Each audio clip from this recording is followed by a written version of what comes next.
मिथिला सब गोटे का तो कह चाहब जे है 2-4 दिन से बड़ा धूप देखे छे, बड़ा गर्मी देखे छे, तो कहली जे एगो एक्सपेरिमेंट कऽ के देखे छी। अंडा आनलहुँ ने, नमक तमक सब दऽ के रखने छी आ देखे छी आइ ऑमलेट बनै छै कि नहीं बनै छै।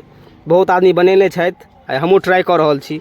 बन गेल तऽ वाह वाह, नहीं बनल तैयो वाह वाह। तो वीडियो में बनल रहब, देखियो एक्सपेरिमेंट सफल होइ छै कि नहीं सफल होइ छै। तो देख सकै छी अंडा तो फ्राई भऽ रहल छै, किछु देर बाद सब गोटे के ऑमलेट खाए के मिलत। तो वो आराम से फोड़, तो बस गपाक से गेले आ किछु देर तक मिक्सिंग चलते आ तकर बाद ई दै छियै।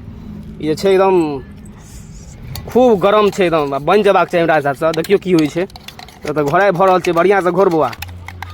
तो बस भऽ गेलै, आब किछु देर के सबर अहाँके खत्म भऽ रहल अछि। बौआ दही फटाफट आ फटाफट दी। तो देख सकै छियै तो अंडा घोरा गेलै। ए भाई तो अंडा बढ़ि गेलो ई कोन अंडा होलो? ई अंडा एक्सपेरिमेंट बहुत घटिया गेल, बहुत घटिया रिजल्ट कर रहल। छोड़ा जे नहीं करे, ई बुढ़बक बच्चा कलजुगिया बच्चा का पार्ट 2 छी। बहुत ई हमर 10 टका बर्बाद कलक। देखे छी एक्सपेरिमेंट करू खराब कर लग खराब। तो देख कनी मनी बचल छै, देखियो बने छै कि नहीं बने छै। बन जेते आराम से, धूप छै समझ घोड़ी ना तब ना बनते। घोड़ी मिलाई मिलाई हाँ।